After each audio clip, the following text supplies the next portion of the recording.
본 정보는 건강정보에 대한 이해를 돕기 위한 참고자료이며 환자의 증상과 질병에 대한 정확한 판단을 위해서는 의사의 진료가 필요합니다. 사과에 놀라운 소식이 있습니다. 첫째, 사과는 동맥경화를 예방한다. 동맥경화는 콜레스테롤 등이 혈관에 침착되어 혈관이 좁아지거나 유연성을 잃어버리는 상태를 말하며 동맥이 경화되면 혈액순환이 나쁘게 되고 혈전 등이 쌓이게 되어 협심증, 심근경색, 뇌졸중 등의 발병 요인이 된다. 동맥경화는 고혈압이나 혈액 중위 지방 증가에 의해 발생한다고 한다. 동맥경화를 예방하는 데는 콜레스테롤과 중성지방의 양을 정상적으로 유지하여야 한다. 이를 위해서는 동물성 지방과 연분의 섭취량을 줄이고 사과에 많이 포함되어 있는 식물섬유를 많이 섭취해야 한다. 식물섬유는 혈관에 쌓이는 유해한 콜레스테롤을 내보내고 반대로 유익한 작용을 하는 콜레스테롤을 높이는 작용을 해 동맥경화를 예방하는 역할을 하기 때문이다. 둘째, 사과는 고혈압을 예방한다. 사과의 칼륨은 나트륨 즉 식염을 구성하고 있는 성분을 체외로 배출시키는 작용이 있으며 이 역할이 혈압의 상승을 미연에 방지하는 것이다. 재미있는 예로 일본의 모대학 교수는 일본의 사과 주산 지역인 아오모리현 사람들과 논농사를 주로 짓는 지역 사람들을 대상으로 각각의 혈압을 측정하였다. 그 결과 논농사를 짓는 지역 사람들에 비해 식염 섭취량이 전국 평균보다 상당히 높은 아오모리현 사과 주산 지역 사람들이 훨씬 더 혈압이 낮았다고 보고하였다. 셋째, 사과는 당뇨병의 치료에 도움이 된다. 당뇨병도 여러 가지형이 있지만 대개의 당뇨병 환자는 반드시 인슐린 주사를 필요로 하지 않아도 되는 경우가 대부분이다. 이 경우에 당뇨병은 일반적으로 비만형의 사람에게 많고 이들 환자들은 식사요법이 어렵다고 말한다. 그런 까닭에 식물섬유는 이들 환자들에게 효과적인 작용을 한다.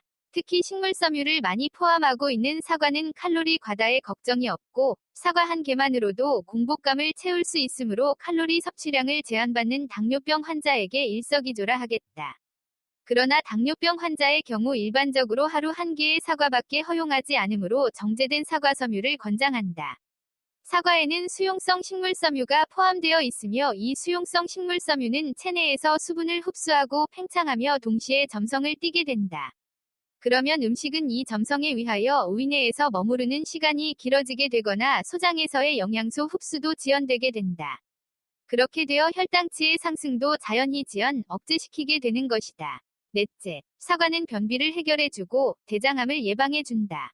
건강한 사람의 경우 대개 대장에 내용물이 운반되면 정장작용이 일어나 영양소는 흡수, 소화되고 내용물이 직장에 도달하면 직장벽을 자극하게 되어 변을 보게 된다. 그러나 식물섬유 섭취량이 적으면 대장 내 내용물이 적어 직장벽이 자극을 받지 않게 되고 내용물이 쌓이게 되는데 이렇게 되면 변비가 발생한다. 식물섬유의 역할은 변비 해소와 유해물질을 흡수, 빨리 배출할 뿐만 아니라 암의 예방 효과도 있다. 예를 들면 대장암은 암의 발생을 촉진시키는 식품 혹은 장관 내에 발생한 발암성 물질이 대장을 통과하는 시기가 길어질수록 대장의 점막과의 접촉 시간도 길어지기 때문에 대장암이 발생할 위험이 높게 된다. 이 점에서 식물섬유는 변비의 예방과 해소에 효과가 있을 뿐 아니라 대장암 발병을 낮추는 역할도 하고 여기에 더하여 발암성 물질을 빨리 체외로 배출하는 역할도 한다. 또 몸에 유익한 비피더스균의 활동도 활발하게 하여 병에 대한 저항력도 높게 한다. 사과에 많이 포함되어 있는 이러한 식물섬유를 효과적으로 섭취하는 방법은 사과를 껍질째 먹는 것이다. 왜냐하면 과육과 과피 사이에 이 식물섬유가 30% 이상 포함되어 있기 때문이다. 그러나 많은 사람들이 농약 때문에 껍질째 먹는 것을 꺼려하고 있으나 수확 전 일정 기간 동안에는 농약살포를 금지하고 있으며 흐르는 물에 잘 씻어 먹으면 크게 걱정하지 않아도 되리라 본다. 요즘은 각종 사과 주스가 시중에 시판되고 있는데 주스로도 비타민과 미네랄의 성질은 손실되지 않으며 식물섬유도 섭취할 수 있고 연중 먹을 수 있으므로 효과적이다. 또한 사과에는 유기산이 0.5% 정도 함유되어 있으며 이들 산은 우리 몸 안에 쌓인 피로물질을 제거하여 주는 역할을 해준다. 이외에도 사과의 비타민C는 피로회복, 해독작용, 면역기능 강화작용 및 피부 미용 등에도 좋은 것으로 알려져 있다.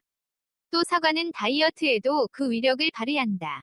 사과에는 불용성 섬유소와 수용성 섬유소인 펙틴이 풍부해 장내 유익한